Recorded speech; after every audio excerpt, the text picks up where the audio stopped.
बिस्मिल्लाहिर्रहमानिर्रहीम, अस्सलाम वालेकुम। दोस्तों, साल 2013 में एक ऐसी वेबसाइट थी जहां पर वेपन्स, बॉडी पार्ट से लेकर ड्रग्स तक सब कुछ मिलता था। 2 साल के अंदर ये वेबसाइट इतनी बड़ी बन जाती है कि $1 बिलियन का ये प्रॉफिट जनरेट कर रही थी। इसी बढ़ते हुए इलीगल एम्पायर को देखकर यूएस गवर्नमेंट भी काफ़ी परेशान थी, लेकिन उसके खिलाफ वो कोई भी एक्शन नहीं ले पा रही थी क्योंकि ये वेबसाइट डार्क वेब पे थी। The site operated much like eBay. It allowed users to buy and sell illegal drugs, guns, and even hire hitmen. Thousands of drug dealers used it to sell drugs and completely hide their identities. The internet drug market, his real name is Ross Ulbricht, and his website Silk Road is packed with products like cocaine and heroin. Website called the Silk Road. And if you vote for me on day one, I will commute the sentence of Ross Ulbricht. दोस्तों, इस सब की शुरुआत होती है साल 2011 में, जब रॉस अल्ब्रिट नाम का एक लड़का पेंसिल्वेनिया यूनिवर्सिटी में पढ़ाई करता था। रॉस एक लिबर्टेरियन था। लिबर्टेरियन मतलब कि वो लोग जो इस बात पर बिलीव करते हैं कि गवर्नमेंट का सिटीजन्स के ऊपर कोई भी कंट्रोल नहीं होना चाहिए, और रॉस भी इस बात पर स्ट्रांगली बिलीव करता था।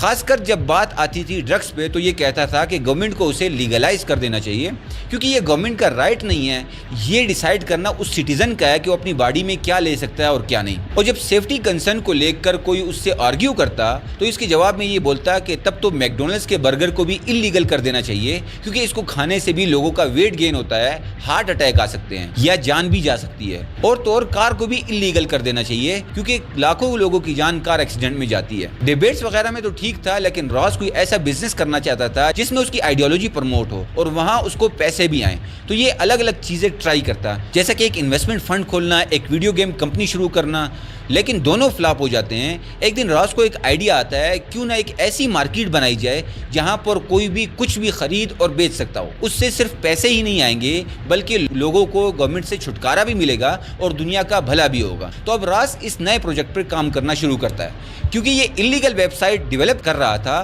तो उसे कुछ ऐसा चाहिए था जिससे इंटरनेट पर उसकी आइडेंटिटी छुपी रहे। तो उसे उस दौरान पता चलता है टॉर ब्राउजर के बारे में। तो अब ये टॉर ब्राउजर क्या होता है और ये कैसे काम करता है? यूएस नेवी ने टॉर यानी कि द अनियन राउटर के नाम से एक ब्राउजर डेवलप किया था, ताकि इंटरनेट पर वो अपनी आइडेंटिटी छुपा सकें और डॉक्यूमेंट्स को सीक्रेटली शेयर कर सकें। आप जब कभी भी मोबाइल या कंप्यूटर के थ्रू इंटरनेट एक्सेस करते हैं, तो इस मोबाइल का एक यूनिक एड्रेस होता है जिसे आईपी एड्रेस बोलते हैं। इस आईपी एड्रेस के जरिए किसी की भी लोकेशन या आइडेंटिटी का पता चलाया जा सकता है, लेकिन टॉर ब्राउजर इस आईपी एड्रेस को हर सेकंड बदलता रहता है, जिससे किसी की भी आइडेंटिटी या लोकेशन का पता लगा पाना बहुत नामुमकिन सा हो जाता है। तो अब टॉर ब्राउजर रॉस को मिल गया था और पेमेंट एक्सेप्ट करने के लिए ये इस्तेमाल करता है बिटकॉइन को, क्योंकि बिटकॉइन में सारे ट्रांजैक्शन अननोन रहती है और गवर्नमेंट या बैंक का इसमें कोई रोल नहीं होता। तो बिटकॉइन पेमेंट सिस्टम को ये वेबसाइट से कनेक्ट कर देता है।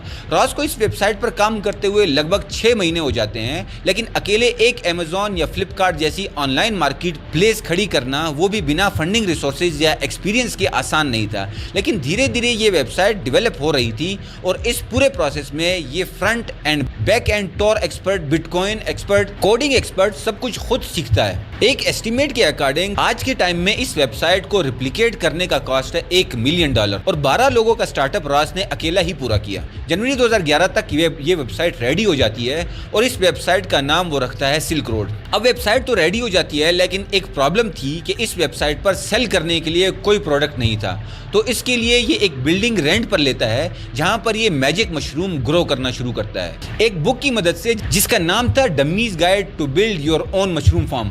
और यही मैजिक मशरूम इस वेबसाइट का पहला प्रोडक्ट बनता है। दोस्तों, आपकी इन्फॉर्मेशन के लिए बता दें कि मैजिक मशरूम एक ऐसा मशरूम है जिसमें सेलोसाइबिन नाम का एक ड्रग पाया जाता है। ये ड्रग वाला मशरूम वीड की तरह नेचुरली ग्रो होता है। कहा जाता है कि इस मैजिक मशरूम को खाने से इंसान हेलुसिनेशन में चला जाता है और उसे वहम होने लगते हैं। ये तो सारे ड्रग लेने के बाद होता है, लेकिन मैजिक मशरूम खाने से ये इफेक्ट बहुत ज्यादा हो जाता है। इन मैजिक मशरूम को ब्लू मिनीज, गोल्डन टाइप्स और फिलोसोफर स्टोन भी कहा जाता है। रॉस सेल करता है इसे पूरी दुनिया में कस्टमर तक पहुंचाने के लिए, लेकिन ये तब तक नहीं होगा जब तक कस्टमर्स को सिल्क रोड के नाम की वेबसाइट के बारे में पता ही नहीं चलेगा। तो सिल्क रोड को प्रमोट करने के लिए ये एक सिंपल स्ट्रेटेजी यूज करता है। ये अलग अलग फोरम पर एक रैंडम यूजर बन के जाता है और सिल्क रोड के बारे में पॉजिटिव कमेंट लिखता है, जैसे कि Hey, I found an amazing website online where you can buy or sell any product you like। और ये ट्रिक काम भी कर जाती है।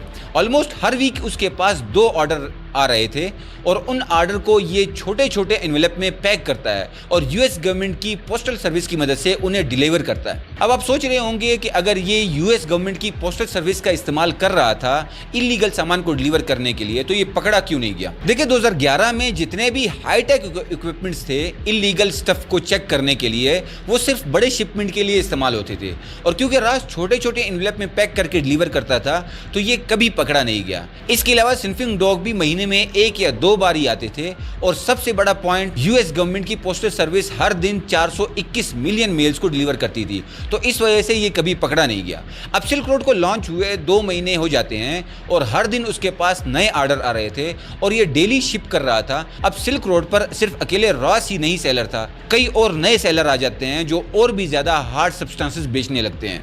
उसके बदले में रॉस उनसे 6.5% का कमीशन लेता है हर सेल पे और इन 2 महीनों के अंदर ही रॉस 5 से 10 लाख डॉलर कमा लेता है। दोस्तों एड्रियन शेन नाम के एक जर्नलिस्ट को जब इस वेबसाइट के बारे में पता चलता है, लेकिन शुरू में तो वो इसे मजाक में लेता है क्योंकि इस लेवल की स्टूपिडिटी कोई क्यों करेगा, लेकिन जब ये टॉर ब्राउजर की मदद से इस सिल्क रोड नाम की वेबसाइट को एक्सेस करता है तो ये शॉक हो जाता है क्योंकि उस पर 343 इलीगल प्रोडक्ट लिस्टेड थे और अब ये सिल्क रोड के ऑनर का इंटरव्यू लेना चाहता था और अलग अलग जगह पर सिल्क रोड पे कमेंट करता है। रॉस इस जर्नलिस्ट को सिल्क रोड पे घूमते हुए देखता है और ये समझ जाता है कि अब उसे आर्टिकल लिखने से कोई नहीं रोक सकता, तो रॉस उसे इंटरव्यू के लिए रेडी हो जाता है और उसको एक अपॉर्चुनिटी की तरह इस्तेमाल करता है अपने लिबर्टेरियन मैसेज को फैलाने के लिए। अगले ही दिन न्यूज़पेपर में सिल्क रोड के बारे में आर्टिकल पब्लिश होता है और कुछ ही घंटों के अंदर ये हर जगह वायरल हो जाता है। उसकी वजह से मेन स्ट्रीम मीडिया भी उसके बारे में बातें करने लगता है, जिसकी वजह से सिल्क रोड को इतनी ज्यादा अटेंशन मिलती है कि उस पर ट्रैफिक बढ़ने लगता है और उसके साथ साथ बिटकॉइन का प्राइस भी ऊपर चढ़ने लगा। लेकिन इस आर्टिकल के पब्लिश होने के 4 दिन बाद ही यूएस गवर्नमेंट की अटेंशन भी इस पर पड़ जाती है।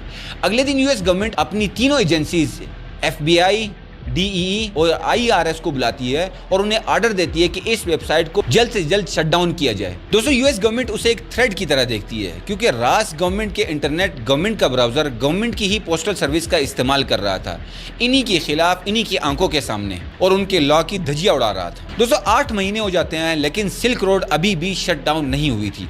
वहीं दूसरी तरफ रॉस इस टाइम का $5 लाख हर हफ्ते का कमा रहा था और क्योंकि बिटकॉइन का प्राइस भी बढ़ रहा था तो हर हफ्ते उसकी नेटवर्थ 2 से 3 टाइम मल्टीप्लाई हो रही थी और इसी स्पीड से वो अगले 1 साल के अंदर बिलियनियर बनने वाला था। लेकिन रॉस के बिलियनियर बनने के ख्वाब पर FIA पानी फेर देती है।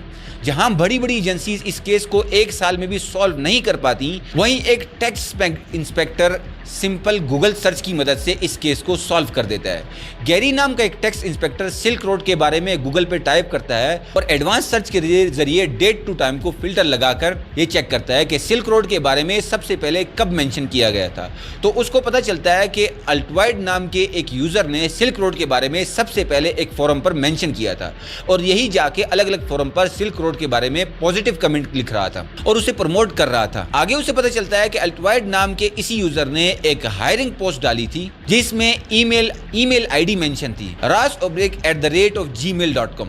आगे गैरी को पता चलता है कि रास नाम का एक यूजर ने टॉर से रिलेटेड एक क्वेश्चन पोस्ट किया था एक फोरम पे और सिर्फ 1 मिनट के अंदर ही उसने अपना नाम रॉस से चेंज करके फ्रॉस्टी कर दिया था। अब गैरी रॉस ओब्रेक के नाम पे और भी ज्यादा रिसर्च करने लगता है। उसे रॉस का एक यूट्यूब चैनल मिलता है जिसमें कुछ वीडियोस अपलोड थी जिसमें रॉस लिबर्टेरियन फिलॉसफी के बारे में बातें करते हुए देखा गया और यहाँ से गैरी और भी ज्यादा श्योर हो जाता है क्योंकि लिबर्टेरियन वाली फिलॉसफी जो रॉस उसमें बोल रहा था वही सिल्क रोड के एडमिन ने भी एक इंटरव्यू में बोली थी। गैरी अब एक्साइटेड हो जाता है, वो FBI के साथ इंफॉर्मेशन शेयर करने के लिए अगले दिन निकल जाता है और वहीं दूसरी तरफ FBI को एक IP एड्रेस और एक सर्वर के बारे में पता चलता है।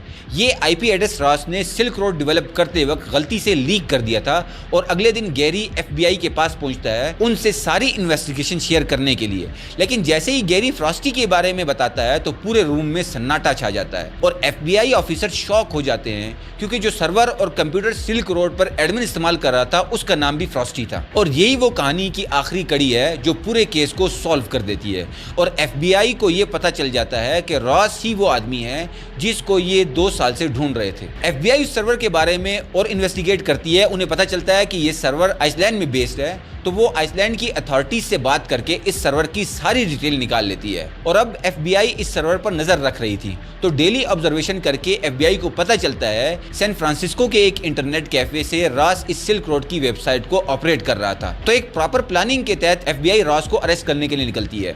2 अक्टूबर 2013 को लाइब्रेरी में रॉस को FBI लैपटॉप के साथ अरेस्ट कर लेती है और उसके लैपटॉप से FBI को 1,44,000 बिटकॉइंस मिलते हैं, जिनकी वैल्यू उस टाइम $35 मिलियन थी। उसको भी ये सीज करवा देते हैं और आगे चलकर US कोर्ट उसे 2 लाइफ सेंटेंस की सजा सुनाती है।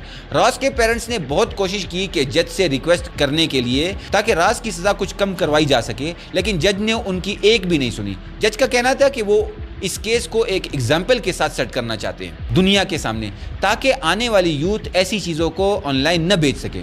लेकिन उस चीज़ का असर कुछ खास नहीं हुआ। कुछ टाइम बाद ही सिल्क रोड 2.0 और सिल्क रोड 3.0 के नाम की और भी खतरनाक वेबसाइट और इलीगल वेबसाइट आ जाती हैं और आज भी रॉस जेल में है। दोस्तों, आप इसके बारे में कितना जानते हैं और डार्क वेब के बारे में आप कितना जानते हैं, हमें कमेंट सेक्शन में ज़रूर लिखिए। और ऐसी वीडियोज़ को देखने के लिए हमारे चैनल को लाइक, शेयर, सब्सक्राइब करने की इजाज़त दीजिए। अल्लाह हाफ़िज़।